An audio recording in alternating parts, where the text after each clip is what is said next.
to the very things that were in the first impeachment motion, to the very things that were in the second impeachment motion, and hence the reason we are before you for the third impeachment motion. Cyrus the Great, who is our lesson on leaders should know when to stop, when to change tact, when to turn a new leaf. Of course, we all know Cyrus the Great. The reason he is called the Great is that he was a great conqueror. He conquered the known world then, from Babylon to Mede to Achaemenids to Lydia. And basically, he was the ruler of the world as it was known then. But then there was one small country he discovered that didn't seem to be part of the known world, of a people called the Massageti. And instead of being content, he declares war on this country. For the record, Mr. Speaker, this country was actually led by a woman called Tomiris. And Tomiris, when Cyrus assembled his mighty army, Persia then was the superpower, assembled it on the river separating the boundaries of his empire with this small kingdom, was sent a message telling him, be content with your victory so far and the fact that you have conquered the world, and please stand. Attempt to tolerate seeing me rule my small, miserable country with its little resources, with its small army, and don't attack. And he was warned in that letter that if he attacked, nothing good would come from it. Instead of learning when to stop, Cyrus insisted on a war. Tomiris told him, then if you insist on a war, I want peace. I will allow your forces to cross the river without any resistance and will fight from my side of the border. On one condition, that will fight a conventional war. Cyrus agreed, but because he could never stand another leader enjoying any form of glory, just like our governor cannot stand an MP, an MCA, or anyone anywhere else in leadership, she must bring them down. Cyrus was obsessed with bringing down this little kingdom that, for no good reason other than his own vanity and his failure to know when to stop. So he pulls a trick, and we have seen many tricks on this podium, of a meek, humble, vulnerable-looking governor who is a victim of very many things, whose defense is, it wasn't me, it was someone else. So Cyrus' trick involved throwing a lavish bash and setting up the soldiers of this small kingdom to a drink, and then while they were inebriated, he massacred them, leaving only a few, and took the prince of that other small country as a prisoner of war.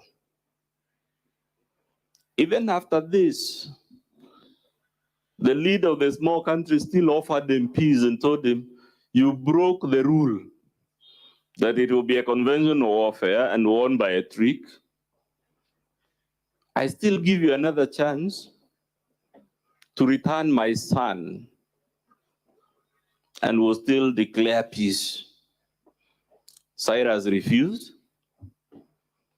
and the son, of course, of Queen Tomiris, unable to live with the indignity of being a prisoner of war, committed suicide.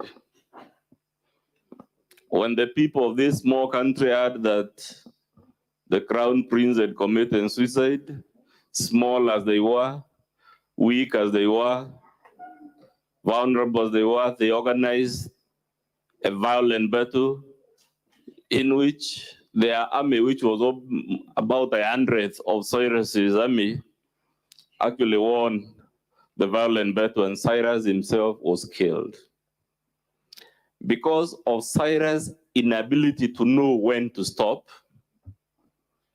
Persia added as a superpower, and that is how Rome became the dominant country. And of course, the world and human civilization as we know it today is based on the Roman civilization. That's why he said, Mr. Speaker, there would have been no Britain, no France, no America, but for the mistake of one leader not knowing when to stop. Our greatest fear is that the history of Meru may take an irreversible, tragic path. We saw very violent slaughters of animals, threats of slaughtering people and whatnot, and we don't know, as I was telling you, as long as our governor keeps relapsing to these confrontations, when things will take a turn for the worse in a manner that is irreversible. Is it fair that the people of Meru live in this state of anxiety? For how long can we subject them to the situation that has now prevailed? Governor Kawira Mwangaza, of course, will tell you she knows when to stop. The record is clear. You have seen the videos from our side. You have seen the videos from our side. It is clear. She will not stop. Of course, right now she will tell you she will stop because our career is on the line. But we know better. She will not. Mr. Speaker, a story is told about a frog and a scorpion and a swollen river. The scorpion couldn't swim and asked the frog, who is an amphibian and therefore capable of crossing the swollen river, to assist the frog to cross the river. And the frog tells the scorpion in the story, but you will sting me before we are done with crossing, and we'll both die and drown. And the scorpion promised, no, I can't do that, because if I were to sting you while you're carrying me on your back to cross this swollen river, we would both die, and because it would be mutual destruction, as the Americans and the Russians called it during the Cold War, I have no incentive. There is no rational reason why I would sting you. And poor frog bought this story, just like you're being invited to buy the story. I will pray for them. I'll forgive them. We only need a month. So frog took scorpion on his back, and frog started swimming across the river, and right in the middle, scorpion oystered his tail and stung the frog. And of course, that poison disables the nervous system, and the frog couldn't swim, and they both started drowning. And frog asks in the story, why did you sting? You promised that you won't sting, and you are also aware by you stinging we would both be extinguished.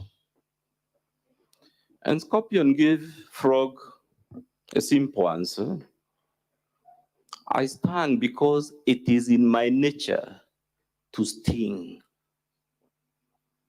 We are submitting to you, Mr. Speaker, with all the humility. Kawira Mwangaza keeps relapsing to these violations of the law. and the Constitution and the vilification. We can call whatever the specifics we want. The reason she keeps relapsing back to the same thing is because, like that scorpion in the story, it is in the nature of Kawira to sting.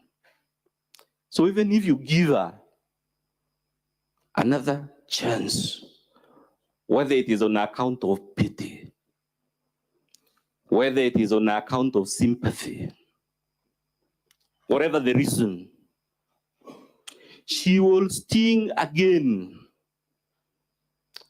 And I swear, Mr. Speaker, there are no prophets in my family, but I can tell you, if you forgive her, she will sting again and will be back in this assembly. And the question is the one, therefore, asked by the Honorable Sifuna: for how long can we endure this embarrassment? Is it fair? I had the senator ask, do wants have consequences? Of course, wants have consequences. Wars have been fought because someone said words that they shouldn't have said. That's why there is an adage that says, speech is silver, silence is golden.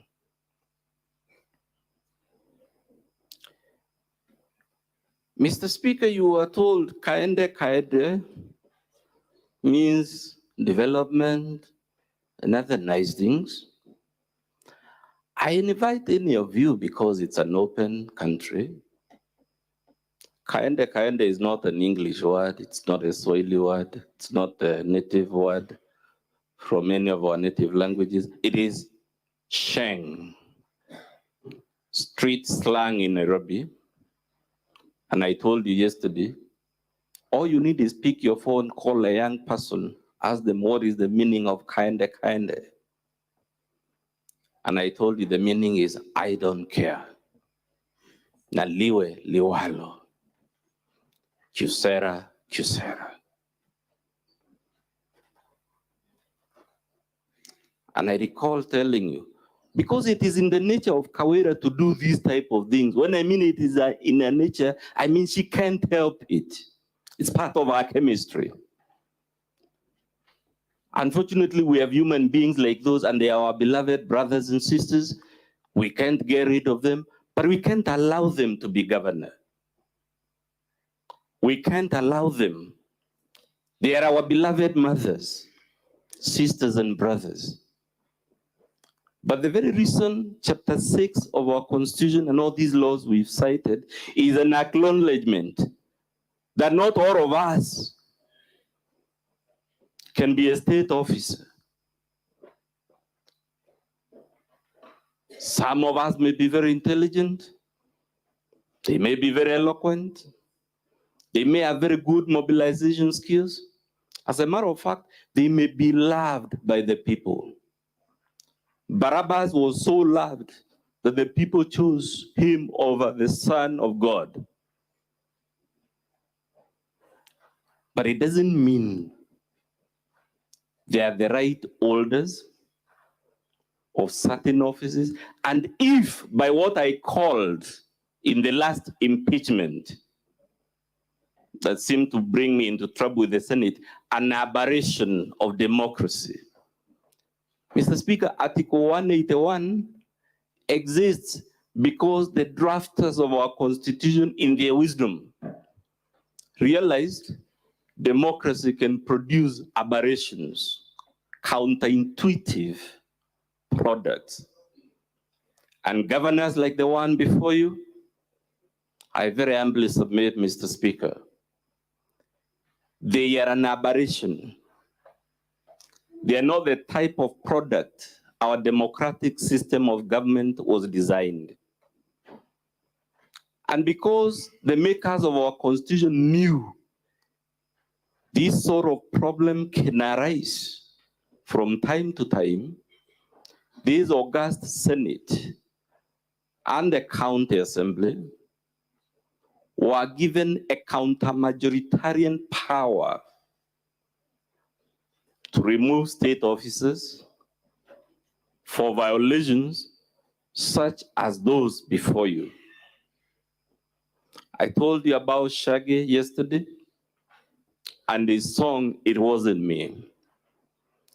And true to my prediction, even though there are no prophets in my clan, the governor came here and the common denominator was that it wasn't me. I haven't done a single thing. Luckily, Mr. Speaker, today, while cross-examining our own legal man, Dixon Monenen Kanata, we were able to show the Senate, not my words, but Section 30 of the County Governments Act, and we were able to demonstrate to you it is immaterial that the acts in question were not personally committed by the governor, because that section says the governor is responsible for those acts. Those are not my words. The section we read says the governor shall be accountable. Those are not my words. The word used in the statute is the governor shall be accountable.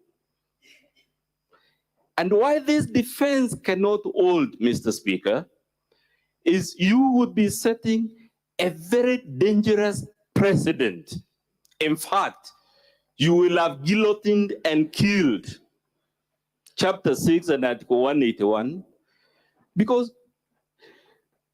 anyone who walks in our villages, in our streets of our cities, you don't need to be very knowledgeable to know senior state officers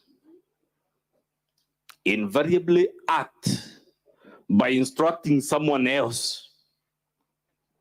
You rarely ever find a governor, a president, or whoever directly doing something personally. Yet our constitution says they are accountable to Parliament in the case of the national government. They are accountable to the county assembly. Those are the words of the law. Mr. Speaker, if you are to uphold this defense, it would mean no one would ever be impeached, because all you need to do is act through others. Luckily, Mr. Speaker, we also cited another law for you that expressly speaks to acting through others. And in short, all we are trying to tell you, Mr. Speaker, is that there is no valid defense to the charges against Governor Kawira Mwangaza. What she has done, which is what she has done all along, is to tell you, it wasn't me. Even if she was caught on camera, it wasn't me. Even if she was caught in various places, in Shaggy's song, the man engaging in Ankipanki is caught in the bathroom, on the sofa, and in yet another place, and it's all recorded, and his persistent reply is, it wasn't me. We have shown you that defense is not available as a matter of plain law, but it is not also available as a matter of principle. I propose to leave it at that point, Mr. Speaker, to share the remaining minutes with my learned colleague, Mr. Muvenge Jacob Ngwele, who will take you to the specifics of what is the case we brought before you, what is the response to that case, what are the admissions the governor made at the county assembly, and when all that is done, we shall beseech you in the name of God, whether it is the Christian God or the God of the Nyambene and Mount Kenya hills that they are mere worship before the current civilization, that the time to stop this madness in Meru has come. And if there is no reason, if we haven't proved or satisfied you, the governor is the bishop in the holy book. In the event we have not persuaded you on the evidence, Mr. Speaker, I hope we have persuaded, wherever the truth lies, there is an unsustainable crisis in Meru. And even if you must jettison one person to save the ship, called Meru County with the 1 million inhabitants, your act is still justifiable even under the holy book. I now cede the floor to Mr. Jacob Ngwele.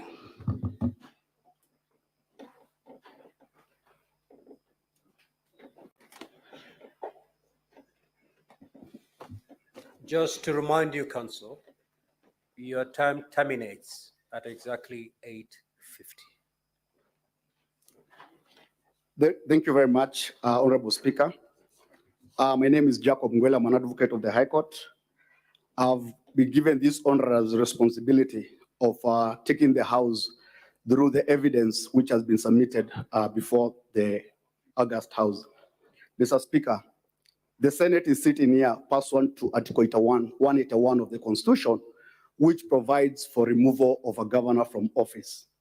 The question which arises and which begs this House to look at, what is the standard which this House should apply on the evidence which has been submitted by the County Assembly of Meru?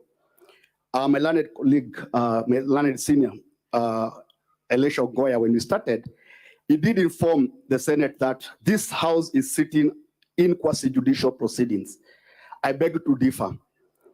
The test applicable when you're evaluating the evidence which has been submitted here has already been established by the Supreme Court in 2 cases. That is, the first one is the case of Wabora, and the other one is Mike Movie case, whereby the court was clear that impeachments are a tool of political accountability. Impeachments are not criminal, neither are they civil proceedings. And therefore, the standard, the applicable standard before this House has already been established that the burden of proof, the standard of proof, is slightly above that for civil cases, that is on a balance of probability, and below the beyond reasonable doubt. So this House is not evaluating the governor's criminal culpability, but it is subjecting the governor to political accountability for the actions of the office which she occupies and the deeds which she has undertaken throughout that period of time. It is a submission that the County Assembly of Meru has demonstrated and proved its case in accordance with the standards and tests which are laid out by the Supreme Court in the decision.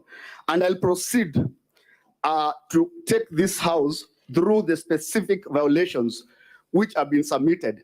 Mr. Speaker, the charge sheet before you has got 7 counts. And out of the 7 counts, those 7 counts consist 39 specific violations. And the first count, which of course is going to be read later on, is misappropriation and misuse of county resources. Article, I can't read the time. You have 30 minutes. Good, thank you.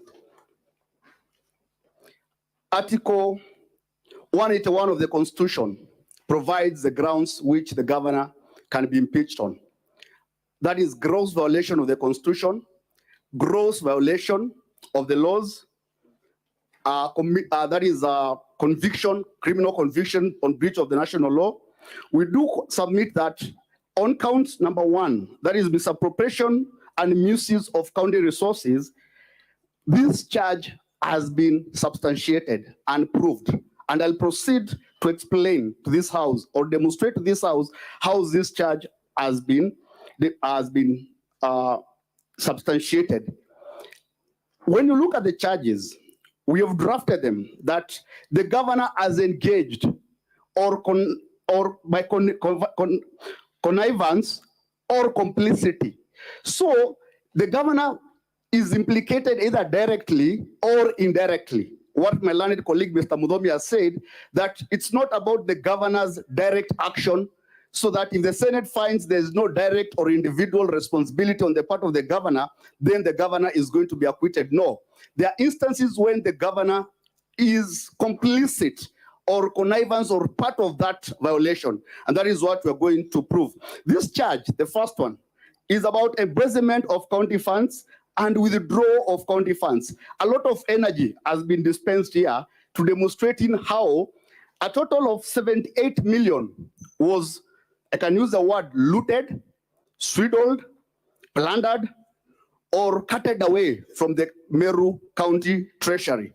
And this swindling involved a scheme which comprised a clique of two groups. One was a clique made up of governors' relatives. And all of you have heard names: Miriam, Rose, Kenneth, the Guatai, and also Meme.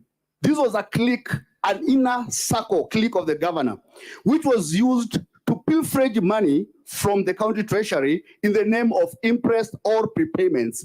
The other clique was a group of officers working under the office of the chief of staff.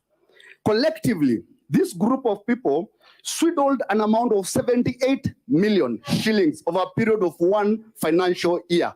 The interest, the IFMIS data which has been produced, if you do a total computation, and this amount of money has not been disputed, none of the witness from the governor's side has disputed the totality of this amount. What they have done is that they have only submitted evidence to justify an amount or to account for an amount of 2 million only. What they have not done, they have not brought evidence to justify the balance of the 70 million.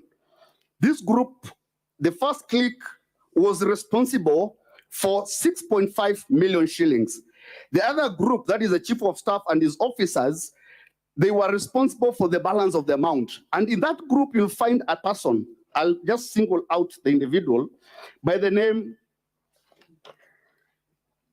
Kadure Rukaria. Individually, over a period of 1 year, she was paid in form of prepayments an amount of 21.8 million shillings. We have sat here for 2 days. No document is in front of you justifying that payment. Nobody has disputed whether this payment was withdrawn from the county treasury. Nobody. No documents in form of a payment voucher, an interest warrant, has been submitted to justify. There has been a deliberate attempt to distort the story and to focus the attention of the Senate to the interest. And the narrative is this amount of money was being paid as a form of facilitative interest for the governor's entourage. Can a governor's entourage collect a totality of 78 million? The amount of money which has been accounted for is only 2 million shillings. Where are the documents? Where are the vouchers? And when we asked, when the assembly requested for the documents through their summoning powers, they were told that the documents are with the Auditor General. And in the letter, which is in the document, which is in the bundle of document, indicates that the documents are being used for preparation of financial statements. Everybody who has got elementary accounting knows very well that you don't generate financial statement using vouchers. Financial statements are generated using cash books and ledgers. And even if these documents were taken to the Auditor General, where is the delivery book? No evidence has been submitted to show where that amount of money to support that expenditure. And in absence of such document to controvert this allegation, we do most humbly submit that this allegation of embezzlement of funds has been proved. On their defense, what they attempted to do, they submitted documents here, a bundle of documents, which we have raised issues about its authenticity. We do submit that these documents were afterthought. They were generated ex post. They were ex post creations to justify those two, and they were not, in the attempt to justify, they only justified 2 million shillings. when they had an onerous obligation of justifying 78 million. Those documents were not signed, they were not examined, they did not comply to elementary accounting standards applicable to any accounts department in a public institution. So we do ask the Senate to disregard that defense which has been put forward and know that 70 million shillings, as we sit here today, has not been accounted. They had the obligation, they had the responsibility of calling in the chief officer finance.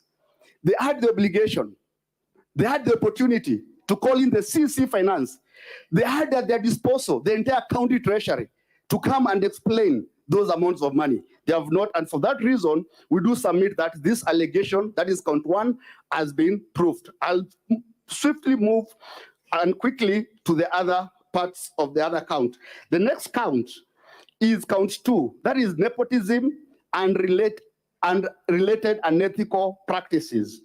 We do submit again that this count has been substantiated and proved. This count involved fraudulent, 2 violations. I'll just pick up 2 violations because of the interest of time. One was fraudulent misrepresentation of the governor's relatives as technical team. When the governor received an invitation to go to China, to visit China and do a benchmarking on a cancer machine, instead of governor sending a technical team, that is a top-notch oncologist or other technical team, the governor decided to send members of the same clique, which was made up of our relatives. 2 sisters, 1 brother. These are the team which was the inner team. This is a team which was sent to China. And you look at the documents which were presented to the Ministry of Devolution, there was apparent misrepresentation by the county secretary that these are technical officers. These are technical team. And the document is there. You have been shown the document. And we do submit that an argument has been raised here that no public funds was lost. But the County Assembly of Meru states that an opportunity was lost. Those who have done accounting or maybe economics, I think it is in economics, there's something called opportunity cost. The cost of not doing something. The cost of not doing something. That is the cost which was incurred by the County of Meru. And there was that violation of misrepresentation. The letter was addressed to the governor. The governor cannot run away, as my colleague, Mr. Mudhomi, has said, and say it was not me. The letter was addressed to the governor. She minuted it to the officers, and the officers went ahead and misrepresented those members of the clique as county technical officials. The other violation in this particular count is the designation of Nefad Kinyua, who is a member of the clique. This is a clique which had access, power, and influence. And the clique involved the sisters, 2 sisters, and the brothers. It's the one which runs Meru today. So Nefad Kinyua, in order to reward him, when he was in a small job group without competitive process, and the governors admitted in cross-examination that his appointment was not sanctioned by the County Public Service Board. It has been admitted. Kinyua was appointed as a director, external linkages, without a transparent and competitive recruitment process. We do submit that count 2 has also been substantiated and proved. I'll move quickly again because of the time we have been given. Of course, it's so difficult to condense all the evidence which have been given within the short period of time which I have, but I'll try my best. The third count is count 3. That is bullying, vilification, and demeaning other leaders. Chapter 6 of the Constitution was not made in vain. The chapter 6 of the Constitution operates with other laws. Principles key above them is Public Officers Ethics Act and the Leadership and Integrity Act. If you look at those provisions of the law, and those are the ones we have said the governor violated, I'll direct the Senate to Section 9B of the Leadership of the Public Officers and Ethics Act, which states that A state officer shall not bully any person. It's there. There's also a call for professionalism within the Leadership and Integrity Act. There's also the professionalism means that a state officer shall treat the public and his fellow public officers, now these are public officers, with courtesy and respect. The aspect of acting through others has also been brought forward within those laws, and it makes it an offense for causing everything to be done through other persons. My colleague, Mr. Mudomi, has mentioned that the governor is now hiding, that it was not me, it was the county secretary. The county secretary has become the bogeyman. But the law, the drafters of the law knew very well that state officers and public officers who hold positions of powers will throw away responsibility. They'll shift responsibility to their juniors. And that's why the law says that you cannot run away from that responsibility. One of the violations under this particular account was actions against the deputy governor. I'll just bundle them to that. We've put several violations against the deputy governor. Key among them is that the governor made the deputy made a deputy the bogeyman, the symbol of hatred in Meru. And by that, she orchestrated a well-organized campaign to vilify the deputy governor and excluded him from performance and discharge of public duties. That is attending CC's meetings and performing and discharging all the other functions. Evidence has been adduced. Sufficient evidence has been adduced demonstrating how these actions were perpetrated. The Hansard of the County Assembly, their letters by the Deputy Governor, writing, beseeching the Deputy President of this Republic, beseeching the Chair of the Council of Governors, to the Speaker of the Senate, asking for reconciliation, asking for these institutions to facilitate a reconciliation between her and between him and his the boss, that is the governor.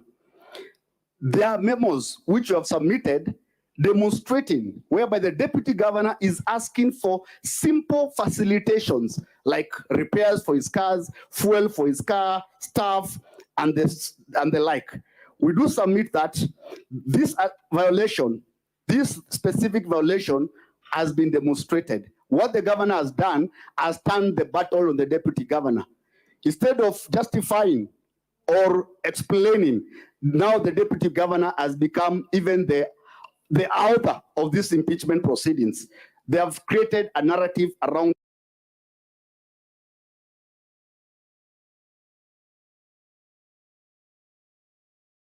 WhatsApp messages where the governor proceeded to engage in cyberbullying. Cyberbullying in WhatsApp. The governor is on WhatsApp group, and there she has not disputed those screenshots. She has not disputed authenticity, the context of those screenshots. You can see the governor posting and talking about, and the DG mobilized fewer levies. Some people will find a way of defecating avocado seed. It's there. She has admitted that she has admitted that. Another posting, he thinks I'm the type of person who can be scared. That's a governor.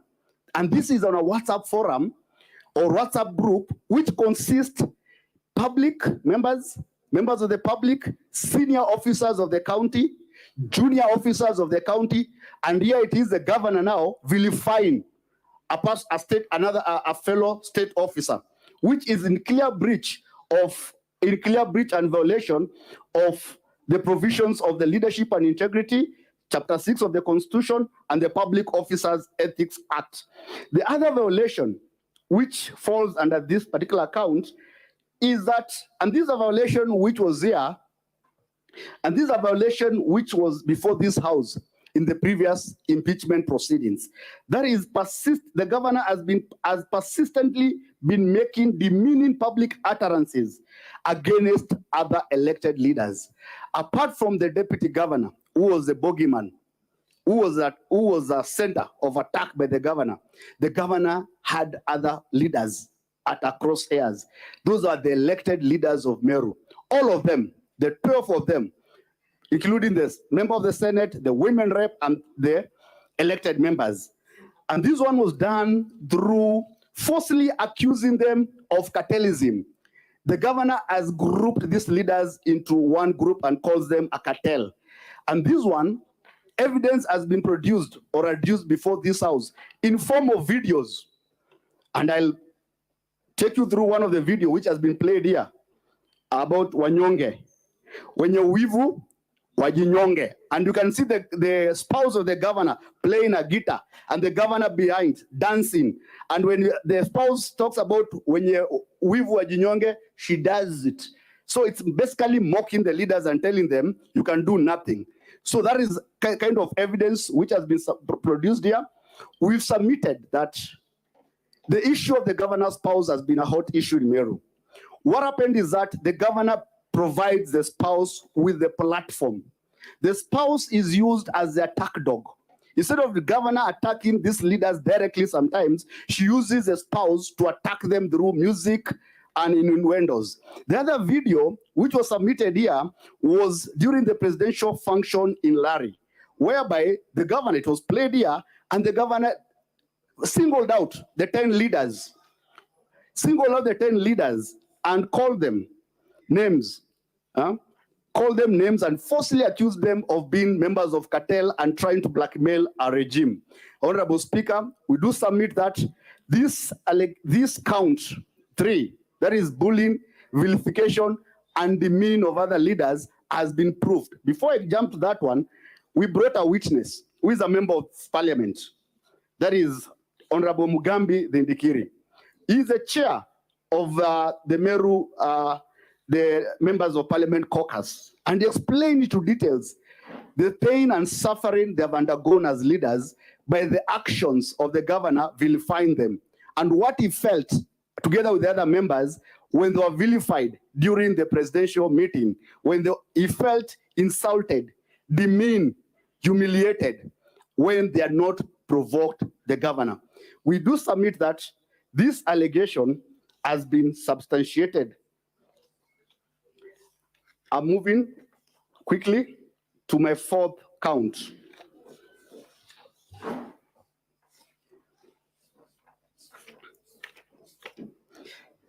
The other count, Madam Speaker, the other count which was brought before this house, which we believe is something which this house needs to look at deeply, includes the violation of the law.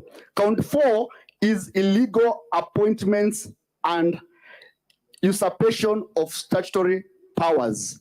The violations are there in the charge sheet, the specific laws which have been violated.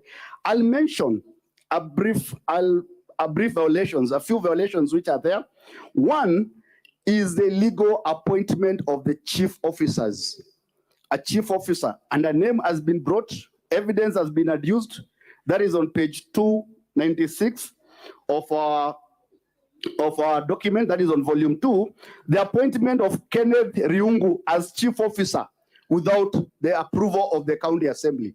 Honorable Senators and Mr. Speaker, the County Government Act, that is section 45, provides for appointments of chief officers and the method. The governor nominates from a list which has competitively been sourced by the County Public Service Board. And once the nomination has been undertaken, the name is forwarded to the Assembly for vetting under the provisions of the Public Office, that is the County Assembly's Public Approval Act. This particular chief officer, nobody has disputed his appointment. Nobody has said here, the governor, the witnesses, nobody has said that Kenneth Mwiti Riungu has not been appointed or does not discharge the functions of the chief officer. This evidence has been produced. We do submit that the appointment has been produced, the evidence of the appointment has been produced in form of the letter dated 23rd August 2023, which contain a list of appointments which the governor made. And in that list, you will see the name of Kenneth Riungu being appointed as a chief officer. The County Assembly of Meru has never vetted this particular individual, and this particular individual still discharges the functions of a chief officer in Meru. This is a violation of Section 45 of the County Government Act. The other appointment was the acting appointment of chief officers.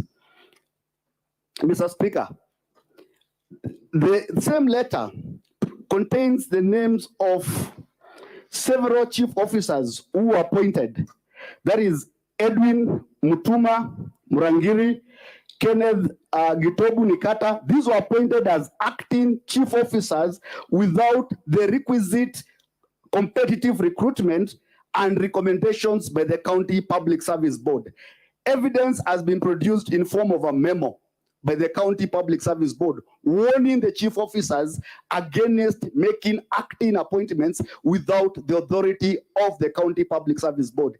And the County Public Service Board, in the same letter, in the same memo, says any appointments made without the approval or without the authority of the County Public Service Board, such appointments shall be null and void. These individuals, the governor has admitted that these were directors. We found them there as directors and they appointed them as acting chief officers. Mr. Speaker, I've never, in my brief history in life, that is, I've never seen a director being appointed a permanent, that is a principal secretary. In case there's a vacancy in the office of a principal secretary, one of the principal secretaries doubles in that particular office because the appointment for that particular office is special and specific. You cannot pluck in an individual from the ground and you make that particular individual an acting chief officer. So this one is a demonstration that the governor usurped the powers of the County Public Service Board and made this illegal and irregular appointments. Of course, there was the issue of appointment of traffic marshals. That violation has been demonstrated. The County Public Service Board, in their letters, they are very clear that they have not approved such appointments. They have demonstrated the same, but in the bundle of document, you can see the same traffic marshals wearing uniform, riding motorcycles, and the governor posting on WhatsApp that these are going to be the frontline officers to make Meru the next city. Who appointed them? The governor circumvented the powers and functions of the County Public Service Board and by herself appointed these particular individuals. The other appointment, the other violation was in regard to with regard to sending the 4 CEOs of the corporation, that is the parastatals in Meru.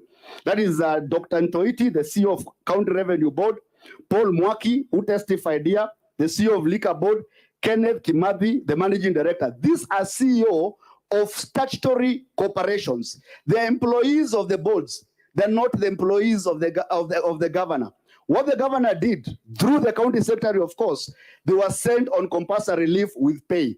It only took the intervention of court after 1 year. That's when they have resumed their duties. The boards are the ones which recruit. The boards are the ones with the statutory powers to suspend or exercise disciplinary control over their CEOs. It is not the governor crossing over. I've never seen it in this country where a head of a parastatal, the CEO of a parastatal, when there is a duly constituted board, is sent home by State House. Maybe this one is new. The other violation is this particular one. Those are the violations. We do submit that this is the second time the governor is still being accused of usurping the powers and functions of the board. And with respect to count 4, Speaker, we do submit that the count has been proved. The last 2 counts, which I'm going to move quickly, is contempt of court. Evidence has been submitted here. How, despite the existence of court orders from Nyeri Employment and Labor Relations Court, the governor for 1 year disregarded those orders. And what the court has done, the court has convicted the governor. As we sit here today, the governor of Meru is a convict. She has already been convicted for contempt of court. That is a violation of Article 181(1)(b) of the Constitution, which constitutes a ground that where there is which provides that where there is a serious reason to believe in that a county governor has committed a crime under the national law. The governor has already been convicted by the High Court in Meru. She's only awaiting sentence. She has not discharged the conviction. She has not appealed the conviction. That ground has already been proved. That is a contempt of court. The other one, of course, was illegal naming of the road. That one is okay. That one we have said it's there. The evidence has been produced. The governor has been shown the Facebook posting whereby she's naming the road in the name of her husband. Lastly, I'll take the last one is contempt of the assembly. Madam Speaker, Section 22 of the County Assembly Powers and Privileges Act provides an impeachable ground for anybody who is a public officer who violates, who dishonors the summons of the assembly. The governor was invited to appear before the committee of the county assembly.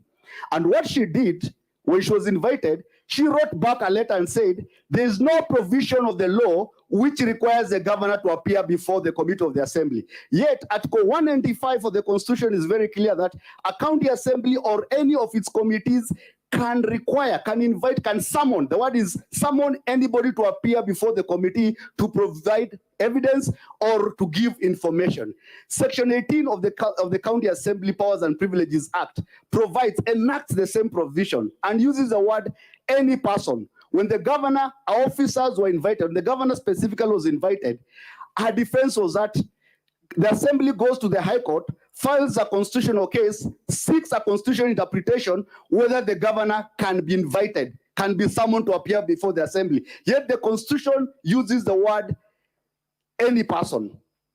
At Section 22 says that where the assembly passes a resolution against an individual for violating that particular provision, that shall constitute a ground for removal from office. And that's why you see this ground, and Honorable Sifuna does it. What is a contempt of county assembly? Whether it constitutes a violation. That is the only violation I've ever seen on law whereby it makes it an impeachable ground for violating, for failing to honor the summons of the county assembly. The assembly can pass a resolution and request and impeach you. And that is what the county assembly of Meru has done. And we do submit that this count, together with the other 6 counts, have been substantiated. The assembly has demonstrated the same. And finally, my colleague Mr. Mudomi has mentioned about, is the governor individually liable for that particular violation? She has said all these things were done by the county secretary. He has mentioned about the provisions of Section 30, subsection 3. Section 30 or subsection 3 of the County Government Act, which will be my last section. That where I just want to repeat what you have said. Section that talks about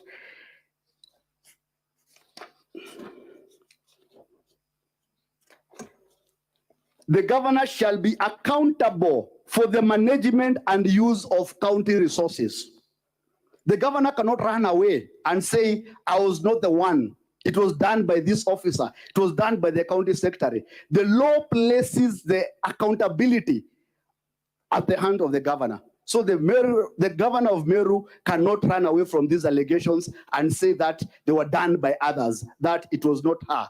Mr. Speaker, with that, I rest my case. The counsel for the governor, you may now proceed to make your closing statement. You have exactly 1 hour, starting now.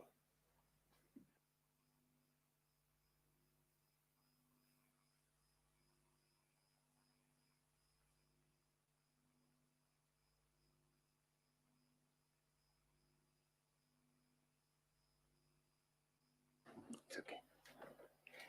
Thank you, Mr. Speaker, sir, and thank you, distinguished senators.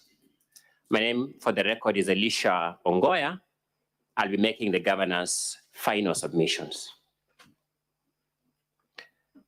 Mr. Speaker, sir, before I delve into the substantive part of my submissions, And because looking at the program of this House, this may be the last time I'm standing here to address on this matter, allow me with great humility to begin by thanking you, Mr. Speaker, and the distinguished senators who have given us audience despite the great time constraints that we have had to go through in making this case.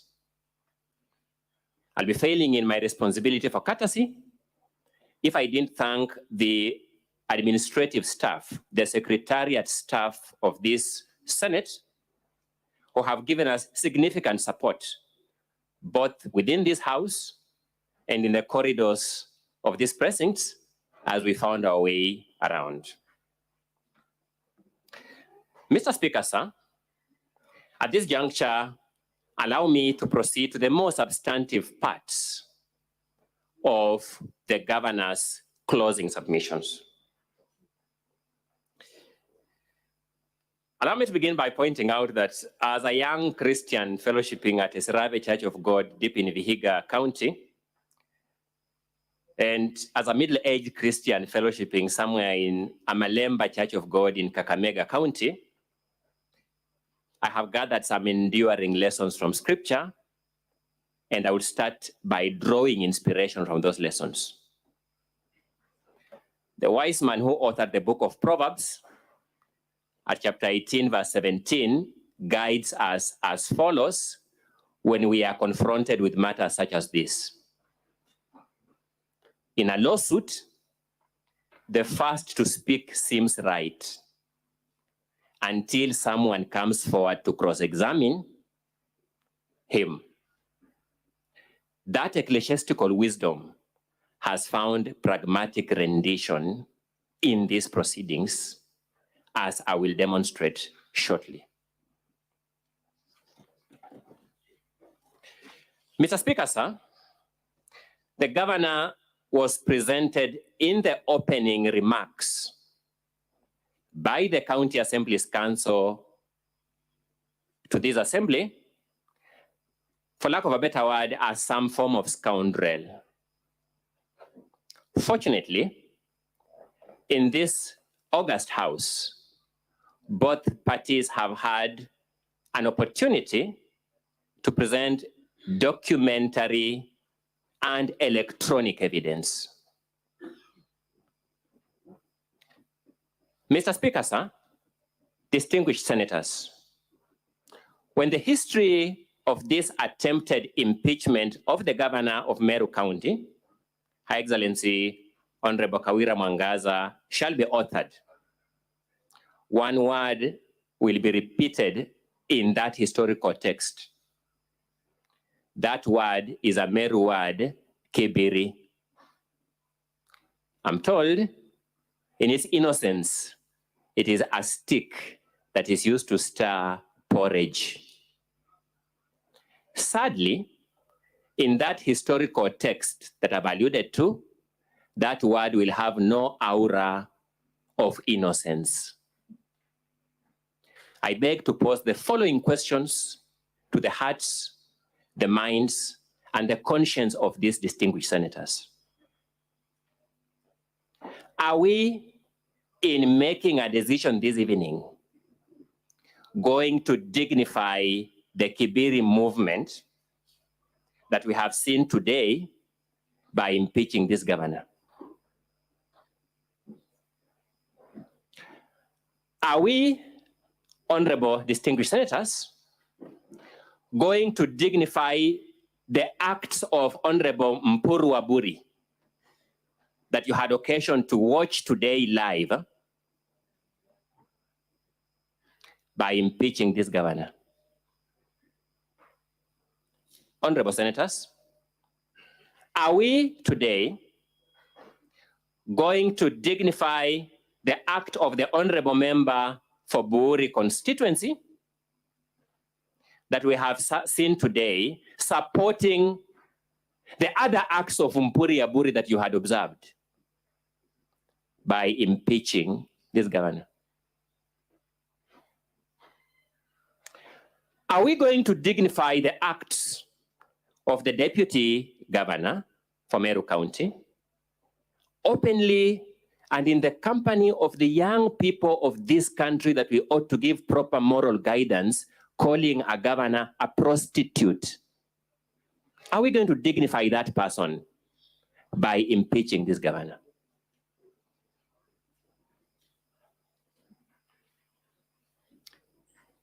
The governor has been accused of being a leader who disrespects other leaders.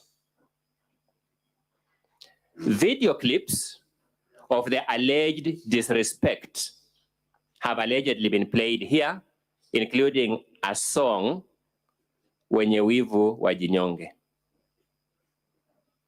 On the other hand, the governor has demonstrated to you the sins that have been committed against her by those very leaders she is accused of disrespecting. Distinguished senators, in good conscience, are you going to vote that this governor is a greater sinner than she has been sinned against? In good conscience.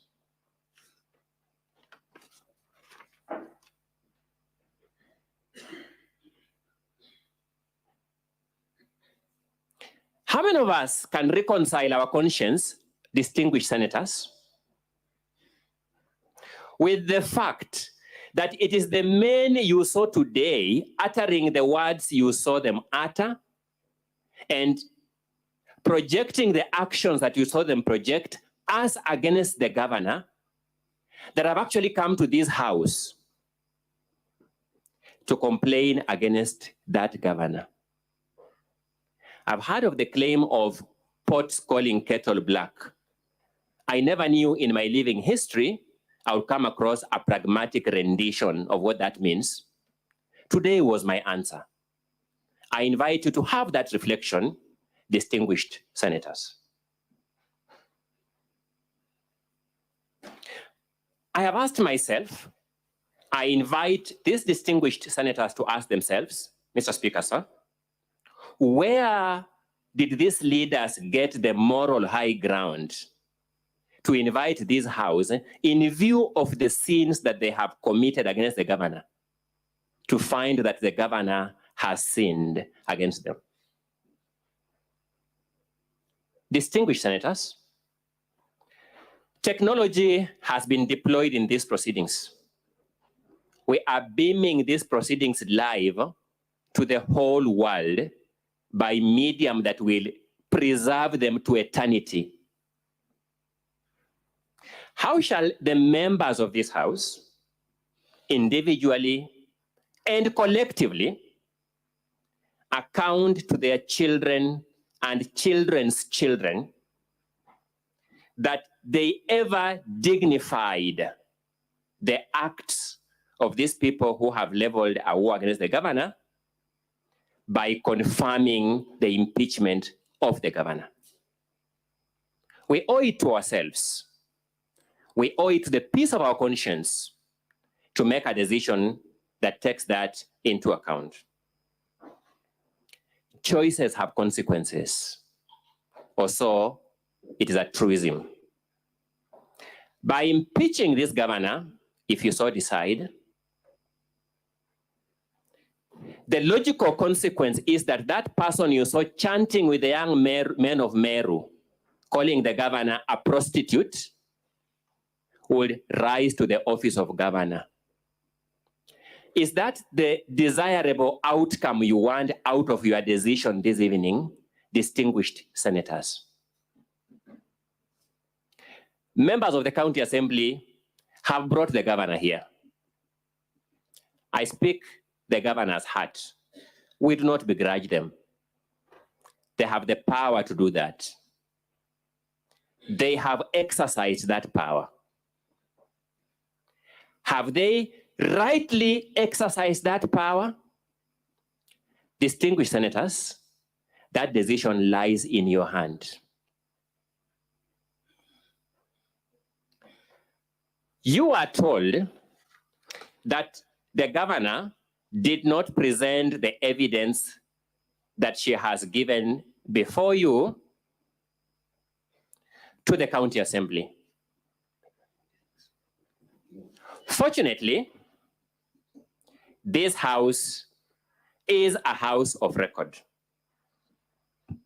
Fortunately, Mr. Speaker, you have fantastic rules of procedure that, of course, we can make better, as we have seen. And I would strongly recommend, hoping time will permit, that we relook at the timelines for impeachment of governors if we have to do absolute justice in terms of filings, in terms of argument of the case. These are reform issues because we are in continuous improvement as a society. But putting all the factors on the scale, we have done well in presenting some records before this House.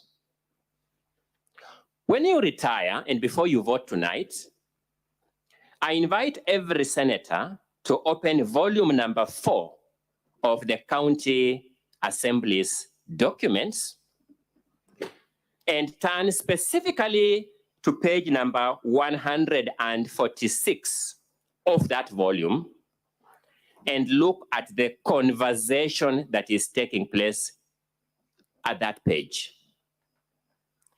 This is the Hansard of the County Assembly of Meru of 25th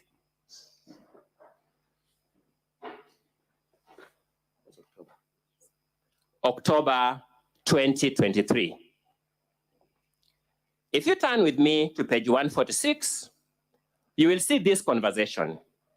Elias Mutuma, advocate for the governor, says, "Mine will be brief, but I will not proceed until we are given a ruling on the 2 issues raised by my seniors. We seek direction on how to table the evidence that we have and how we will get a ruling on the public participation. The governor is pleading to be given a chance to table her evidence." The Speaker, Honorable Ayub Bundi, says when your brother Omari was speaking, he mentioned a difference between honorable members and your team. He stated that he knows the division in this House and he cannot step on the other side. Anything you'd like to table in this House must go to the House Business Committee. You cannot do it when you're on that side. You must be on the side where the members are. I was wondering, Mr. Speaker, sir, how was Mr. Mutuma possibly supposed to get to the side where the members are? Was he supposed to organize a mini election in Meru County, become elected as senator for the temporary purpose of participating in these proceedings? I don't know. I am a career learner, and I learn every day. It is only allowed for honorable members. We are being told only honorable members are allowed to table evidence. You are not allowed to table evidence. We are going to make a reference to the Hansard systems because everything that you talk is being captured. You can proceed as the Speaker. The Speaker, we don't begrudge him. Did he use that power correctly? That is the question I pose to the conscience of the men and women bestowed with the arduous responsibility of protecting devolved governance in this country, sitting in this House as distinguished senators. The conversation continues with Elias Mutuma, advocate for the governor, making an argument. My understanding, therefore, is that we will not lay the evidence that we have. The Speaker answers him, "How will you table it, Mr. Mutuma?" Mutuma is asking him, "You are the presiding officer in this House. Guide me on how to table."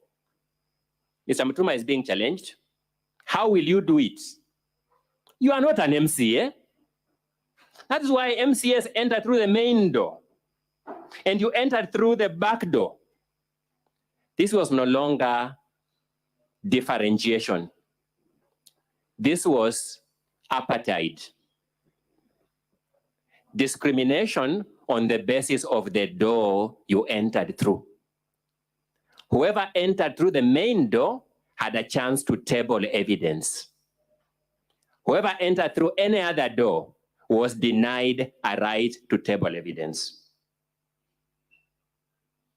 Mr. Mutuma, exercising the persistence of a lawyer that we teach in law schools, continues. My hope is now pleading hope. My hope is that you will guide me on how we will lay the evidence that we have, because I'm a stranger in this house. The Speaker answers him, we are going to rely on the Hansard system. As you talk, be aware that you are giving your evidence. He says, in desperation, well-guided, a very well-trained lawyer. Whether you agree or disagree with the judge, you say most obliged, well-guided. May we then have a ruling before we proceed? Mr. Speaker, sir, distinguished senators, believe me or not, it is this assembly that has come here to ask you, why didn't they table their evidence before the assembly? Has been unfairly treated by the County Assembly of Meru, as demonstrated by the County Assembly's own records. And that is why we are here. You'll be told, you've been told, in cross-examination, there are other women out there, Embu, Homa Bay, Nakuru, Kirinyaga. Are they also facing discrimination? Don't throw the gender card here. That's what the governor has been told in your hearing. Mr. Speaker, sir, distinguished senators, those things were said to the person you saw with your own eyes and felt with all your other senses, including the sense of hearing, being told what was going to be done to her by the Kibiri. Those things, those questions. One day, I will teach about the moral obligation of counsel in cross-examination, particularly when particular evidence is now available. Will this Senate, in good conscience, completely overlook the evidence of Honorable Mpuri Aburi in the presence of the Senator for Meru County, in the presence of the Deputy Governor of Meru County, in the presence of Honorable Mugambi Muridhania Rindikiri, demonstrating what they did with their hands holding the Kibiri against the governor? Shall we ignore that and say she's simply throwing a gender card? Shall we ignore the overwhelming evidence of the deputy governor chanting with youth in Meru, saying how the governor is a prostitute? Isn't that the locus classicus of a sexist remark?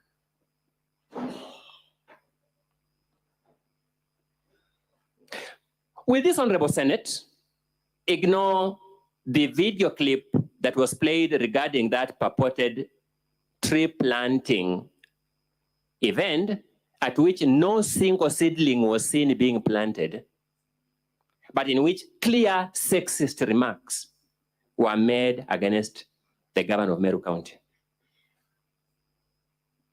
Mr. Speaker, sir, distinguished senators, before you is a fellow citizen, sinned in the matter you have experienced with your own senses and presence, being brought to trial before you.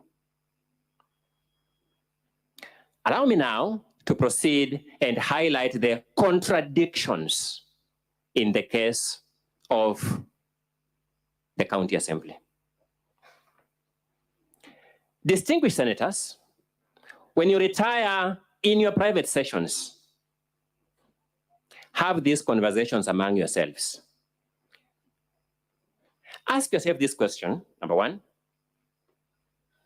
The governor before you faces a charge of usurping the roles of other agencies in the county, doing the work of other functionaries in the county.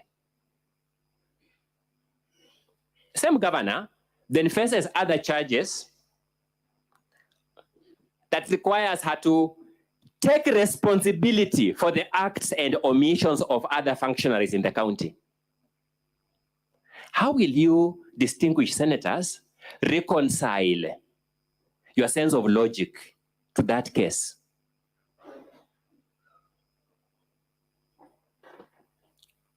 When you retire in your private chamber, distinguished senators, reconcile this for me kindly, because I'm a career learner. The governor is accused of making payments to county employees who are named 4 in number.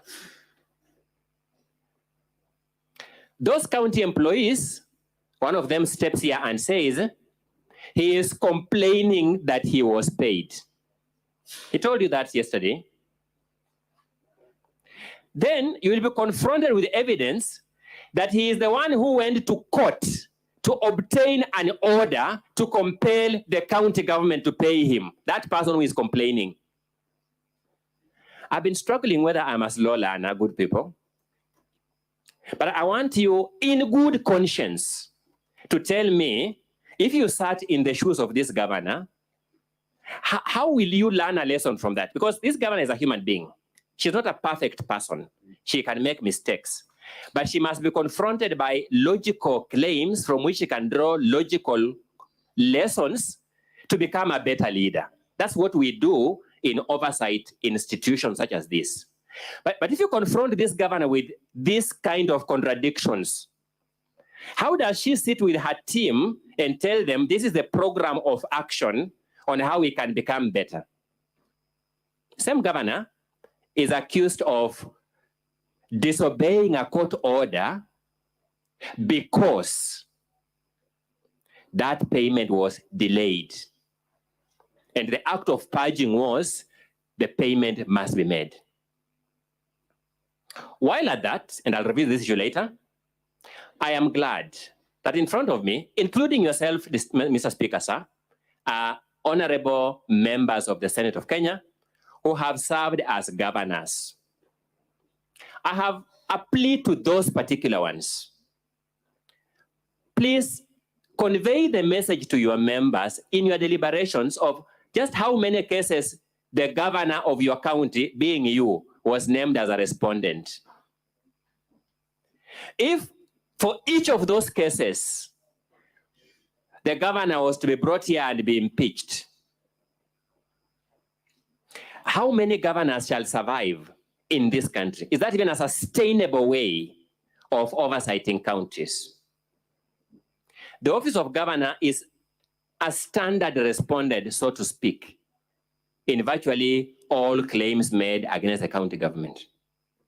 At the end of it all, as was the case in the case of the 4 petitioners in Meru, a specific officer of the county government was singled out and told it was your duty, the county secretary, to ensure that these things are done. Go back and comply and come back here to tell me you have complied. Shall we ignore that direction of the court? My learned colleague, Dr. Mudomi Thiankolu, has a legal philosophy called legal sophistry. Legal sophistry, according to Mudomi Thiankolu, is a process where people make technical legal arguments that technically make sense. But when you look at them substantively, they are unjust arguments.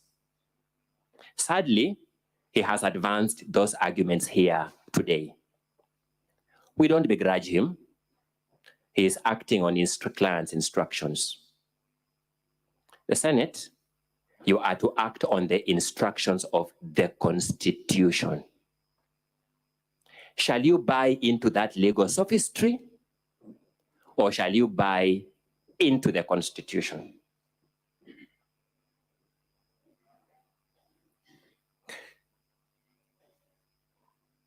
Mr. Speaker, my side is not very good. When my 30 minutes reach and it's shown, I'll beseech that my attention be drawn to it so that I manage my time better. I know I still have some time. Yeah, you have 35 minutes to go. Thank you. That's consistent with what my chronometer is telling me. Let me deal with the Assembly's witnesses one by one. Arimi, Mwaki, Paul, you'll find the person who came before you denying the obvious fact that his salaries was paid pursuant to a court order, even when he is told to read the court order saying the salary be paid.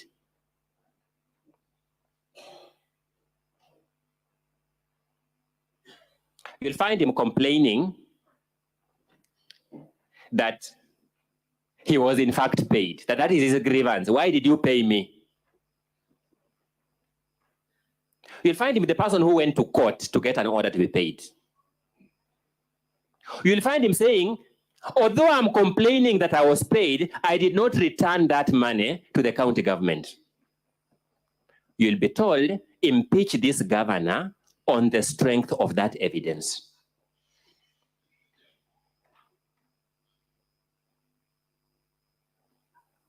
He then plays a video clip of the county's first gentleman, apparently saying that some people will not be returned to work. His name is not mentioned in that clip. The governor is not present in that meeting.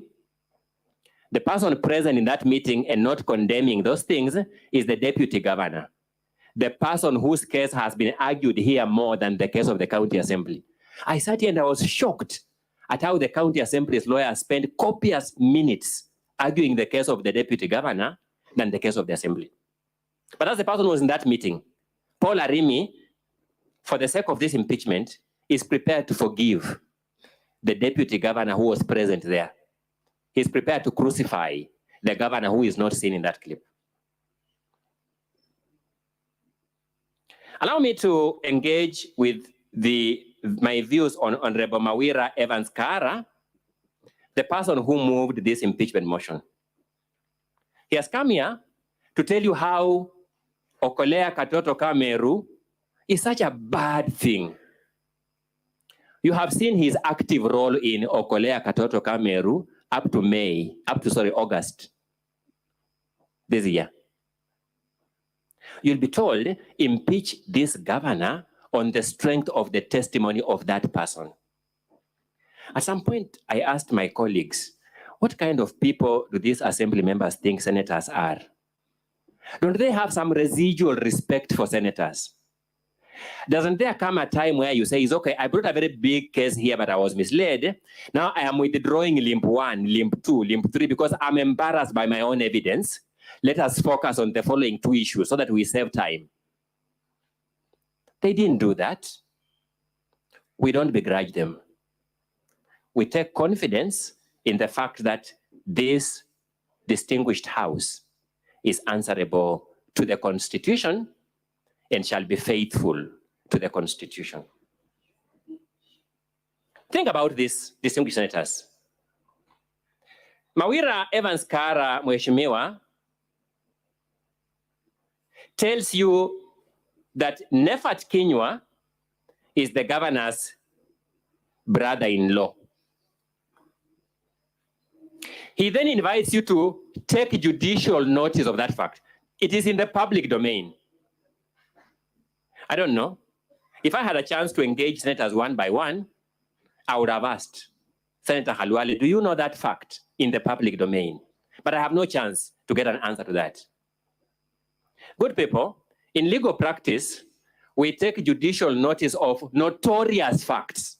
Facts like the sun rises from the east and sets in the west. Only a fool can counter-argue it. The fact that elections in this country were held on 9th of August 2020 is a notorious fact. No one can counter-argue it. To your utter consternation, at least mine, Mawira Evans Kara is asking you to elevate the marital status of Nefat Kinyua to that and take judicial notice of it. Who do they take senators for? Will you buy into these distinguished senators? Even when confronted with evidence of a formal marriage certificate, he proceeds with this theory that his public domain hypothesis of the marriage of Nefat Kinyua outweighs that marriage certificate. I would have hoped that as people who have a duty to this Senate, the council who presented Evans Mawira here would have at least withdrawn that part of their claim to save us time. Now think about the minutes I'm spending arguing this fact. We have to do it because they have put it to us. They disrespect this Senate. That's why they're saying they must preoccupy your precious time with this issue to the wire. The star witness, Honorable Kawira Evans, then introduces an alleged relationship between the first gentleman and Edwin Murangiri. He calls Edwin a nephew to the first gentleman. He's then asked, okay, somebody's nephew ordinarily is the sister's son. What is the name of the mother of Edwin so that we can see whether he's a sibling? He says, I don't know that name. Let me put it this way, Honorable Senators.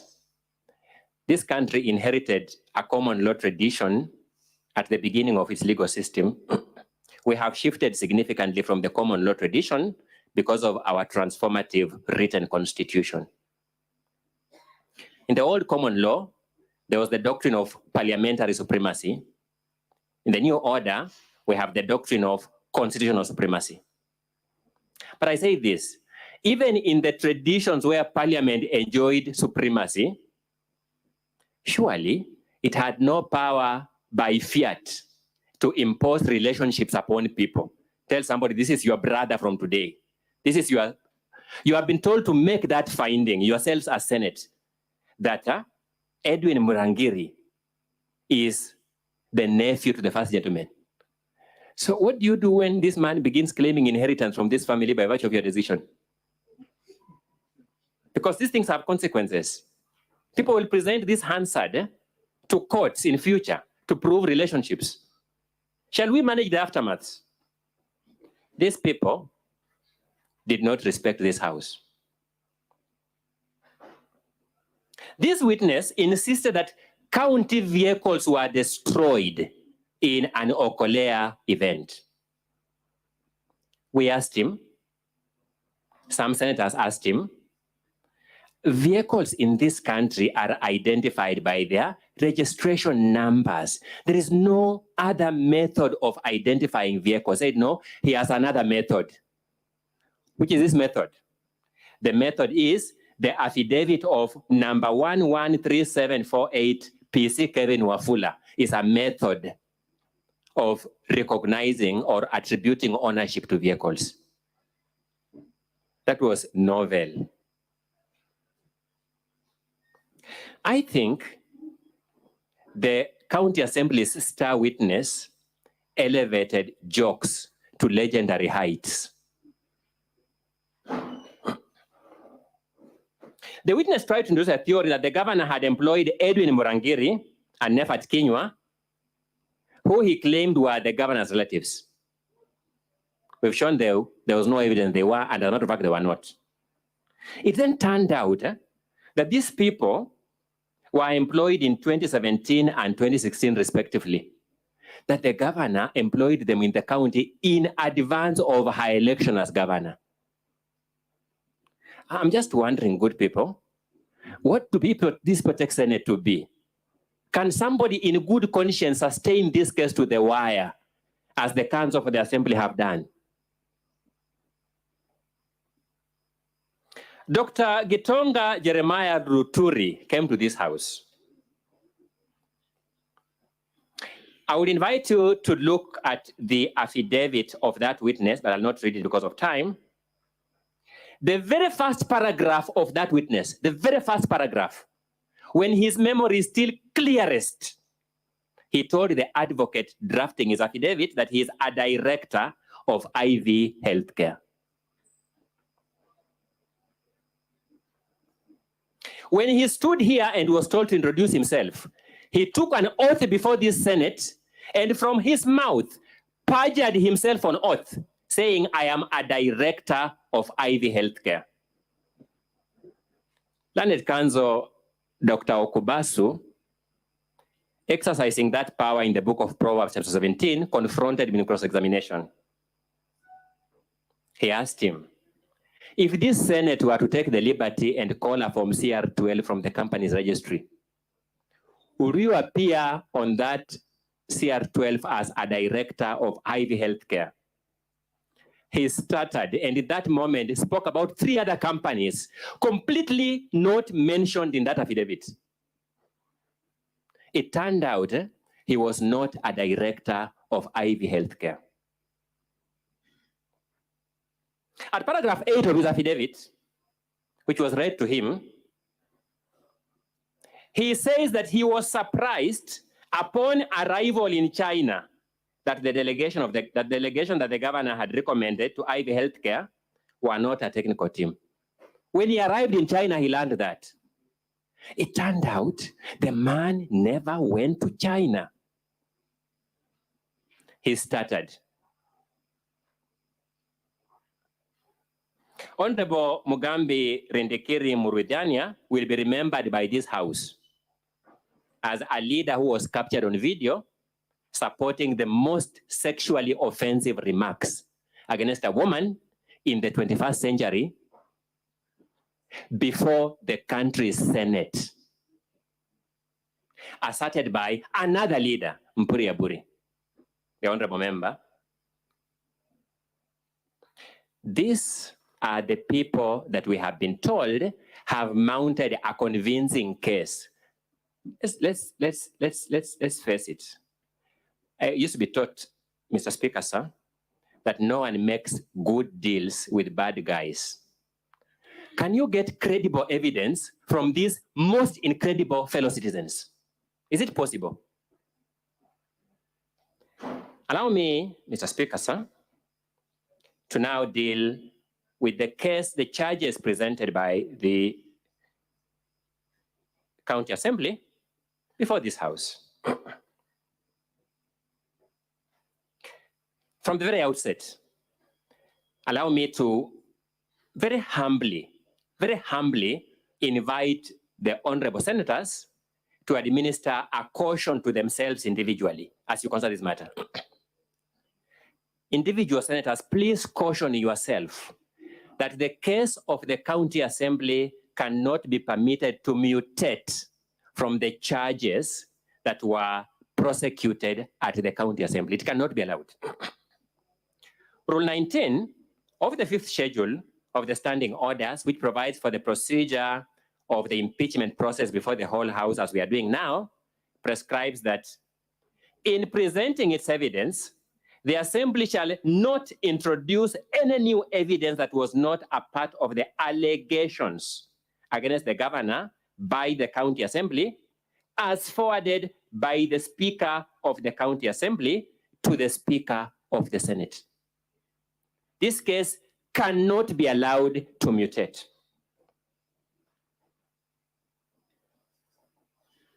There must be logic behind this. The logic is there must be definitiveness on what the governor is responding to. Allow me to deal with counts 1 and 5 together.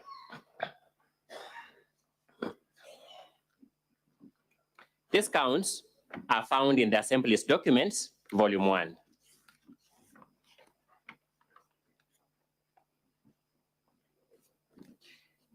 Count 1 has 4 specific allegations. Allegation number 1, that the governor has violated certain provisions of the Constitution and the law, they are specified there, I'll not read them, by engagement, connivance, and or complicity in the following. First, honorable senators, allow me to tell you this charge is duplex. It is a defective charge. If not for anything else, Mr. Speaker, sir, this means that you must discourage this form of drafting.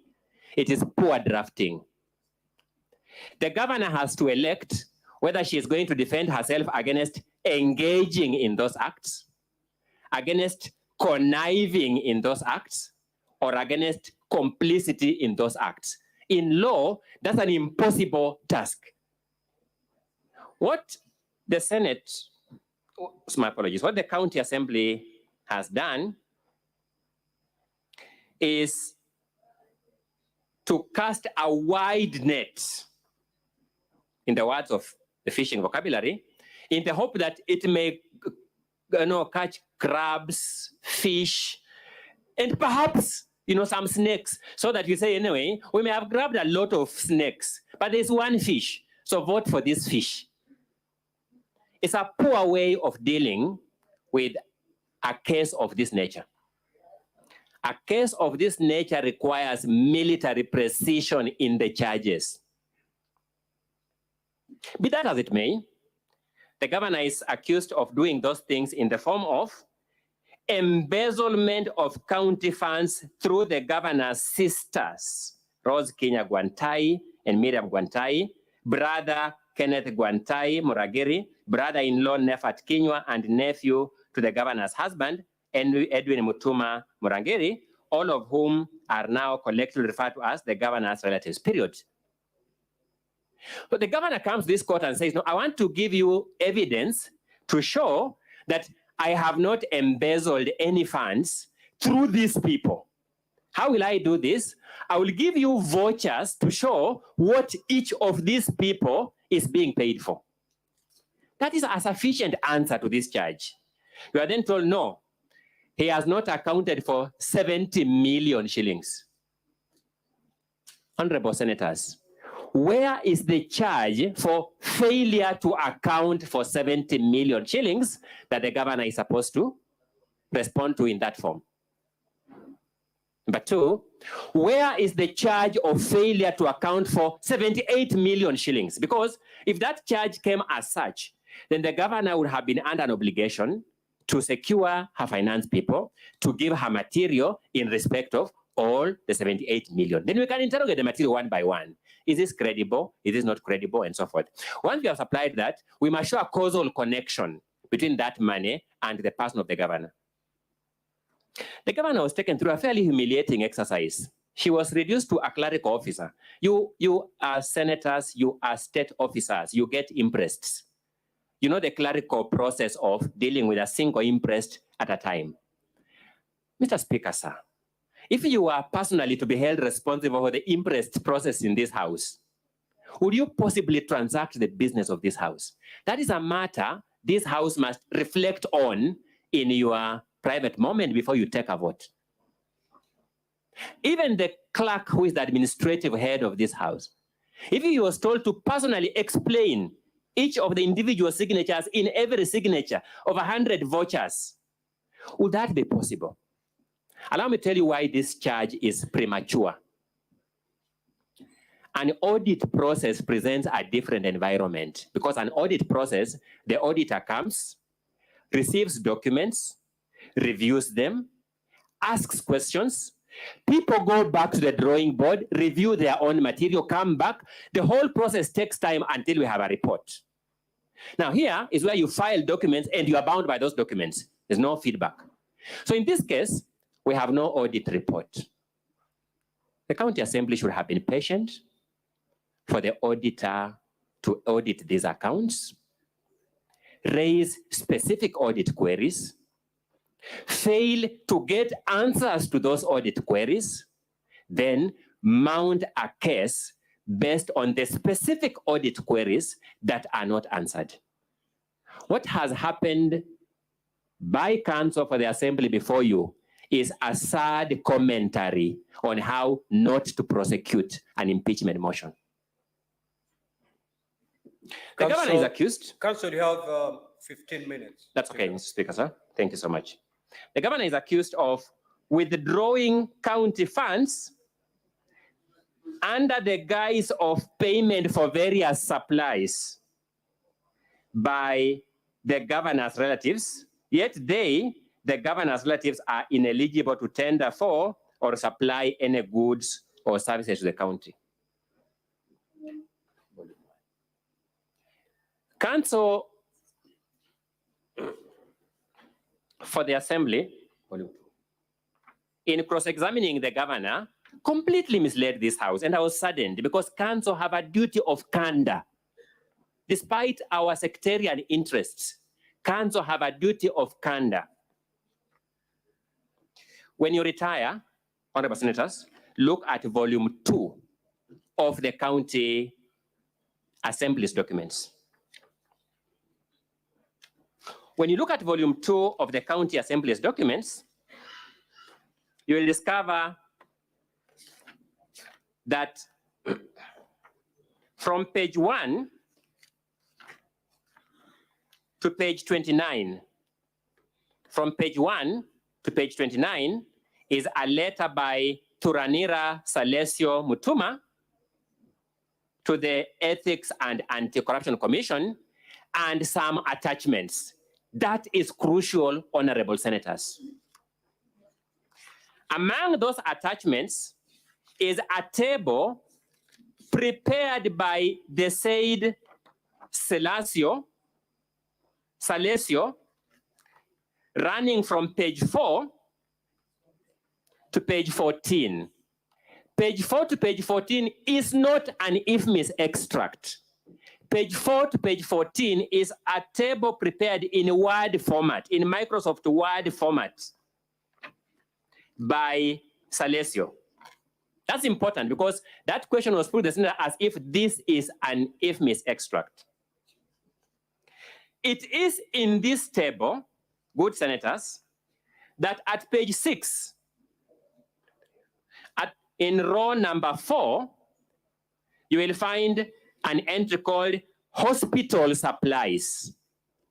This is Salesio writing those words. It is not IFMIS in which this is entered. It is Salesio. A person who was not brought here, we were wondering whether he's a real human being or he could just be taking care of his God somewhere.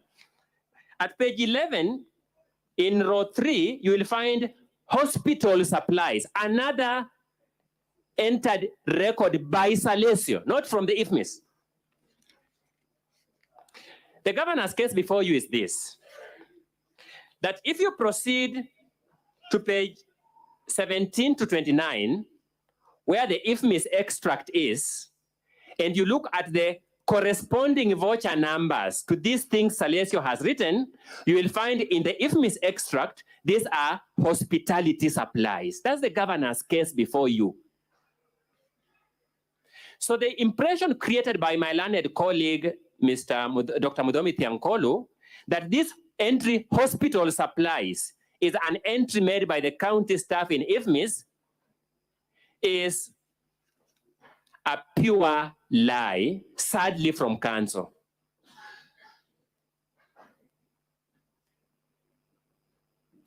When you continue looking at those charges, I'm more interested in count 1 because the other counts, they are the kind of counts that I can say fall on their own weight. But this one here, somebody tried to point at invoices in a manner that was rather frustrating for anyone who understands this process. In fact, when I sat where I was sitting preparing my submissions, because I was not in this house, I presumed that either counsel for the assembly did not understand the impress system of government. Fortunately for us, this Senate works on impress systems.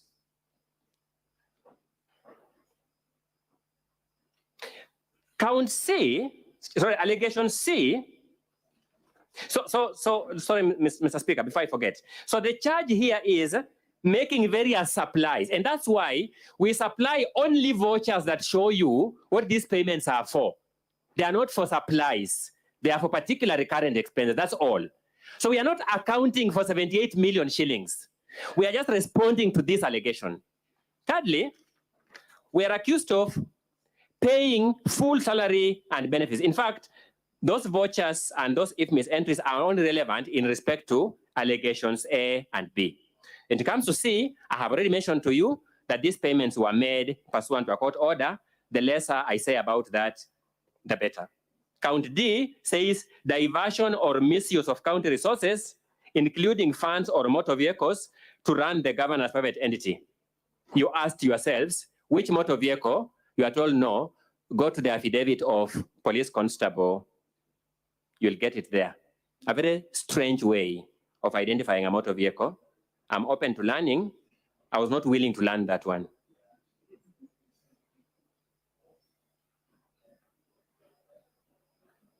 Allow me to demonstrate. Sorry? Mr. Speaker, do I understand I have 10 minutes? Thank you so much. The governor was accused of nepotism and related unethical practices.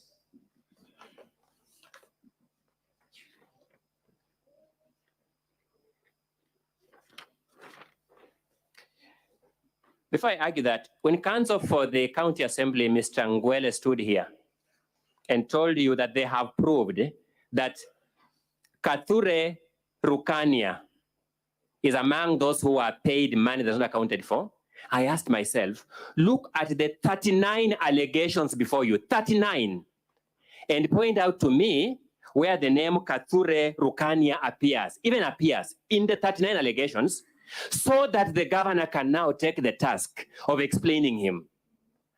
County Assembly has taken a strange stance before this assembly. I'm saddened if this is the trajectory of impeachment. Charge 2 is about nepotism and related charges. One of the claims here is that the governors send her unqualified technical team to China. Even when the county assembly witnesses are given their own documents saying the purpose of this trip or this request for clearance was to prepare and guide on the visit, they will express words. They insisted that no, ignore those words in their own documents. They were shown the invitation letter to China at page 79 of volume 2 of the assembly documents. They were asked, show us which part of this invitation is inviting technical cancer experts. They were unable to show it, but they have come here in closing submissions to insist that that was the nature of the invitation. It is a rule of ethics in trial advocacy that an advocate must never submit outside the evidence. Counsel for the assembly have breached that rule of ethics.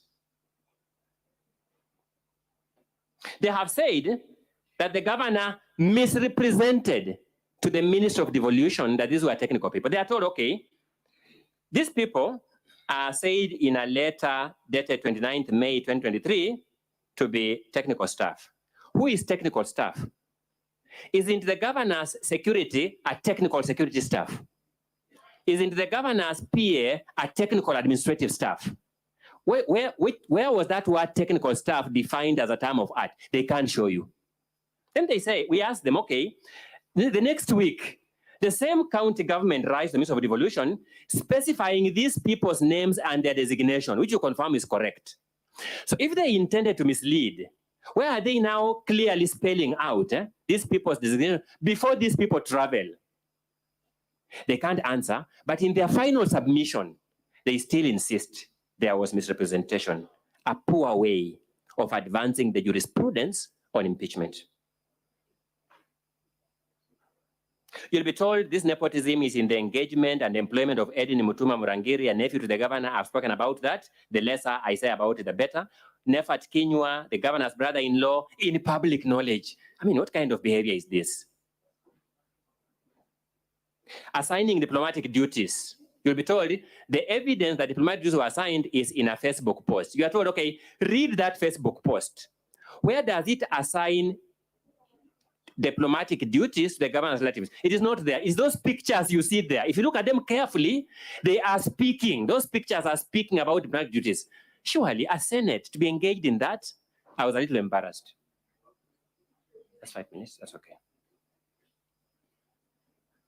Bullying, vilification, demeaning other leaders. We have shown what those leaders have done to the governor. The less I say about it, the better. They actually dared and threw the first stone when they had sinned more. Illegal appointments, I'll talk about this because this is statutory and I have an obligation to guide this Senate on the law. I will refer this Senate to section 64 of the County Government Act. It says, acting appointments shall be made only by the lawful appointing authority and for a specified period. It then says, nothing in this section, nothing that previous section has said shall prevent a public officer, like the governor here, like the county secretary, those are public officers, from deploying another officer to perform the duties vested in another office during temporary absence, during a vacant that office. You will listen to the case of the county assembly. They will keep quiet on section 64, subsection 4, as if it does not exist. But let's move just further, senators. Subsection 5 says, if it comes to the attention of the County Public Service Board that a public officer has purportedly made an acting appointment, delegation, or deployment, as the case may be, contrary to the provisions of this section, the County Public Service Board shall take necessary corrective action. This is something that the law prescribes its own procedure of remedying. Why would we use a sledgehammer of an impeachment when the law actually prescribes a lesser restrictive measure that can solve the problem? That's what the county assembly has engaged you in. Naming a public road after the husband. Show us the road. Oh, let's go to Facebook. You'll find surely, Senate has been engaged in that argument. I thought they would drop it in their final argument. Council stood here and insisted, we have produced compelling evidence in a Facebook post. That's elevating jokes to new heights. Contempt of the assembly. 1, task to explain where that offense is found in statute. The witness, of course, stuttered. The governor has contextualized all her responses to the county assembly. May I just inform this Senate? You have summoned the governors here who have said, let us go to court and interpret the scope of your powers as Senate to invite us, to interrogate us. And you have engaged them in court. That is development of our law. That is not contempt of the assembly. The governor ought to be praised. Is this governor a peacemaker? You saw her with MCS, launching projects in their wards, giving them the opportunity to shine by being the ones who read those projects. You are politicians. You know what that means in terms of dignifying and improving the stature of those MCS. I say, true to her word, this governor is a foremost peacemaker. It matters not whether she shall be brought here 100 times. You cannot victimize her because those who torment her are tireless in their torments against her. I beseech you, senators, to vote against each of these charges overwhelmingly in the interest of your individual and collective conscience. I rest the governor's case.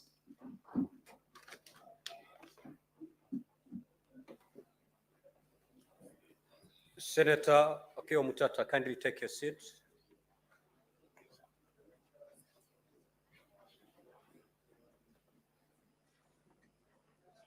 Take your seat, Senator Muma.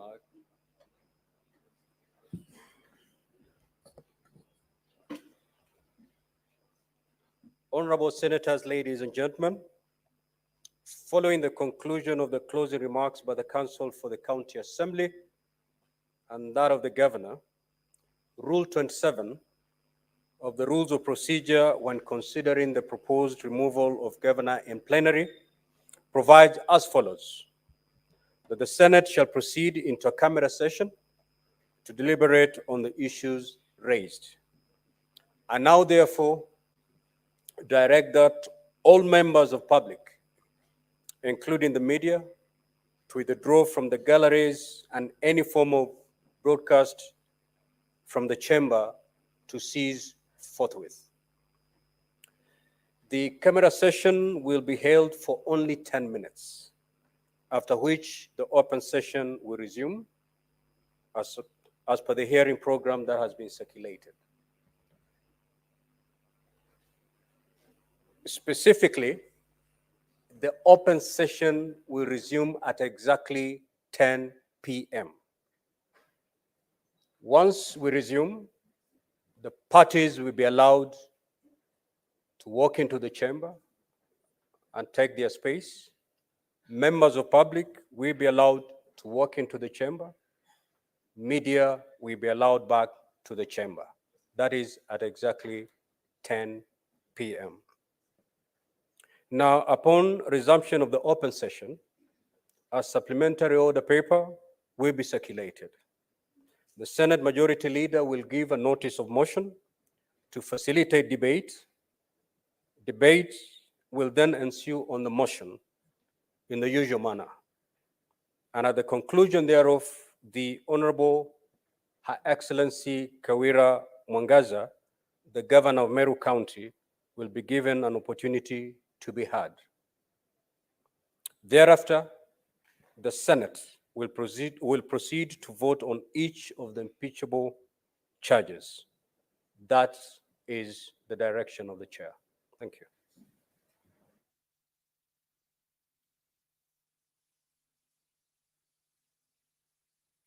Ladies and gentlemen, that marks the end of the hearing of the motion for the proposed removal from office by impeachment of Honorable Kawira Mwangaza, the Governor of Meru County. Just a recap of what was happening for the past 2 days.